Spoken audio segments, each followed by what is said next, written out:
RTV app వార్తల్ని క్షణాల్లో చదివే అవకాశం ఉంటుంది. ఒక న్యూస్ పేపర్, ఒక టెలివిజన్ ఛానల్ మీ చేతుల్లో ఎప్పుడూ ఉంటాయి. నెల్లూరు రూరల్ నియోజకవర్గం 26 డివిజన్లకు సంబంధించి నగర కార్పొరేషన్ కార్యాలయంలో కమిషనర్ సూర్యతేజ గారితో కలిసి అభివృద్ది పనుల మీద, అనేక రకాల ప్రజా సమస్యల మీద ప్రత్యేకంగా సమీక్ష నిర్వహించడం జరిగింది.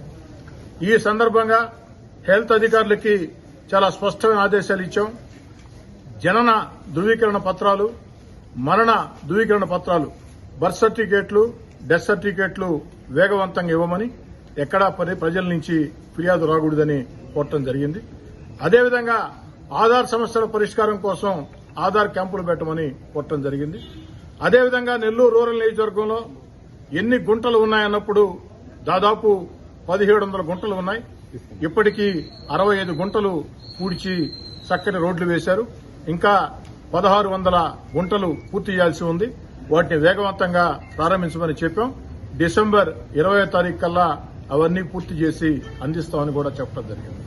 అదేవిధంగా అభివృద్ది పనుల విషయంలో పనులు ఎక్కడైనా ఆగి ఉన్నాయా, ప్రారంభం కాలేదంటే నెల్లూరు రూరల్ నియోజకవర్గం మొత్తం మీద 98% పనులు ప్రారంభమైనవి. కేవలం 10 చోట్ల మాత్రమే పనులు ప్రారంభం కావాలా, వాళ్లు కూడా ఈ వారంలోనే ప్రారంభిస్తామని మాట చెప్పారని వారికి కూడా చెప్పడం జరిగింది. అదేవిధంగా ఏదైతే యూజీడీకి సంబంధించి, అండర్ గ్రౌండ్ డ్రైనేజ్ సంబంధించి ఎల్ఎన్టీ వాళ్లు చేస్తున్న పనులు రూరల్లో పెండింగ్ ఉన్నాయి, వెంటనే ప్రారంభం కావాలని కోరటం జరిగింది. పబ్లిక్ హెల్త్ ఎస్సీ గారు ఈ వారం ఆఖరి లోపే, అంటే శనివారం లోపే అన్నింటినీ కూడా ప్రారంభిస్తామని చెప్పని కూడా చెప్పడం జరిగింది. ముఖ్యంగా రామలింగాపురం అండర్ బ్రిడ్జి వద్ద ఏదైతే పైన రైళ్లు వెళ్లేటప్పుడు ఆ రైళ్లలో వెళ్లే ప్రయాణికులు జనసంచారం ఉందని తెలియక మలం, మూత్రం విసర్జించడంతో కింద స్కూటర్లో పోతున్న వాళ్లు నడిచిపోతున్నటువంటి వాళ్ళని ఎత్తిన పడుతూ ఉంది. అందుకోసం మౌంట్ లేఅవుట్ బ్రిడ్జి తరహాలో అక్కడ కూడా ఐరన్ షీట్ పెట్టే విధంగా విజయవాడ డీఆర్ఎం గారికి కోరమని, కమిషనర్ గారిని కోరాం, రైల్వే వాళ్ళని కోరమని. వారు వెంటనే లేఖ రాస్తామని చెప్పారు. ఆ రకంగా వాళ్ళకు కూడా లేఖ అందివ్వడం జరిగింది. రూరల్ నియోజకవర్గంలో మిగతా చోట్ల అభివృద్ది పనుల విషయంలో కూడా కొన్ని సూచనలు చేయడం జరిగింది. అదేవిధంగా ముఖ్యంగా ఇటీవల కాలంలో నెల్లూరు నగరంలో పెద్ద ఎత్తున దుబారా రేగేది ఏమిటంటే, ఇళ్ల పన్నుల వసూళ్ల కోసం నగర కార్పొరేషన్ అధికారులు వచ్చేసి మమ్మల్ని ఏ విధంగా అంటే ఆ విధంగా మాట్లాడుతూ ఉన్నారు. కరెంటు కట్ చేస్తూ ఉన్నారు, కుళాయిలు కట్ చేస్తామని చెప్తున్నారు, డప్పులు వేస్తామని చెప్తున్నారని ప్రజలు ఆవేదన వ్యక్తం చేస్తూ ఉన్నారు. దాని మీద నగర కమిషనర్ గారికి, అధికార యంత్రాంగానికి స్పష్టమైన ఆదేశాలు ఇవ్వడం జరిగింది. నెల్లూరు రూరల్ నియోజకవర్గంలో 26 డివిజన్లలో బలవంత వసూళ్లు ఎక్కడా చేయవద్దు.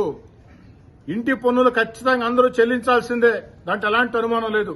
వారికి నోటీసులు ఇవ్వండి, విడతల వారీగా సమయం ఇవ్వండి, చెల్లిస్తారు. కానీ బలవంత వసూళ్లు, ప్రజల్ని భయభ్రాంతులు చేసే రీతిలో వసూళ్లు అలాంటివి ఉండకూడదు. నెల్లూరు నగర కార్పొరేషన్ లో మున్సిపల్ యాక్ట్ మాత్రమే ఉండాలా. రూరల్ ఎమ్మెల్యేగా కోటమిరెడ్డి శ్రీధర్ రెడ్డి యాక్టు, కమిషనర్ గా సూర్యతేజ గారి యాక్టు ఉండదు. ఇక్కడ ఉండాల్సింది మున్సిపల్ యాక్టు. కాబట్టి కమిషనర్ గారిని, అధికారులందరినీ కూర్చోబెట్టి మాట్లాడి చెప్పిన మాట ఏమిటంటే, ఇంటి పన్నులు వసూలు చేయాల్సిందే, కానీ ప్రజల్ని ఒప్పించి మెప్పించే చేయాలా. అలా కాకుండా ఇష్టారీతిగా భయభ్రాంతులు చేస్తామంటే అది సరైన చర్య కాదని కూడా చెప్పడం జరిగింది.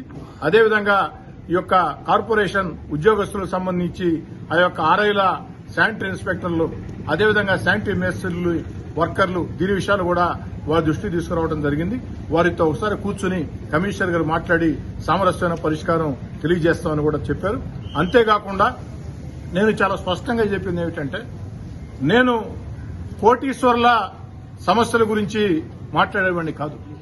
కోటీశ్వర్ల సంక్షేమం గురించి, కోటీశ్వర్ల అవసరాన్ని గురించి మాట్లాడే వ్యక్తిని కాదు.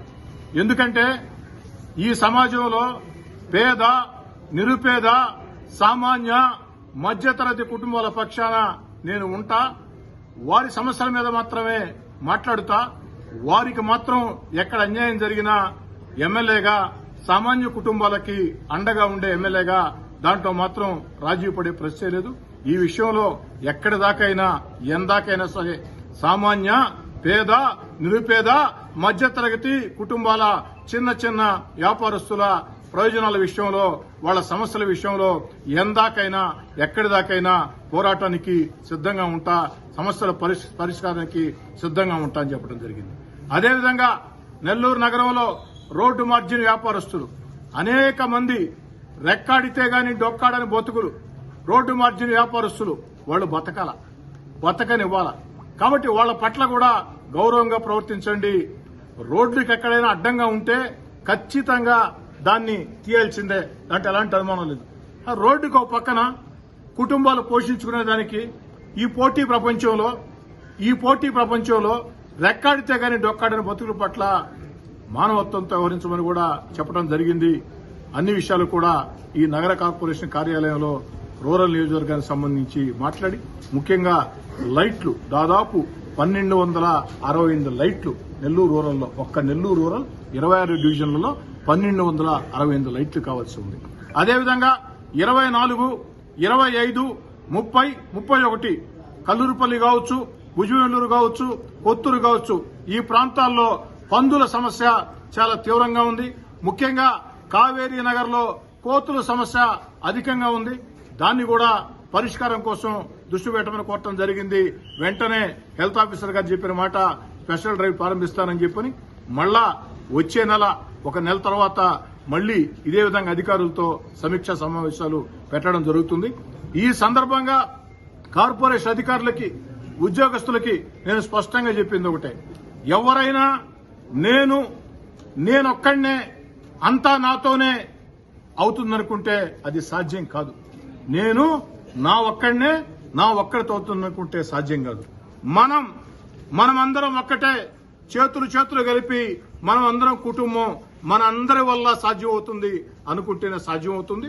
అందుకే కార్పొరేషన్ అధికారులకి నన్ను ఓ ఎమ్మెల్యేగా మీరు చూడవద్దు, కుటుంబ సభ్యుడిగా చూడండి. మీరు ఖచ్చితంగా నాలో లోపాలు ఏదున్నా చెప్పండి.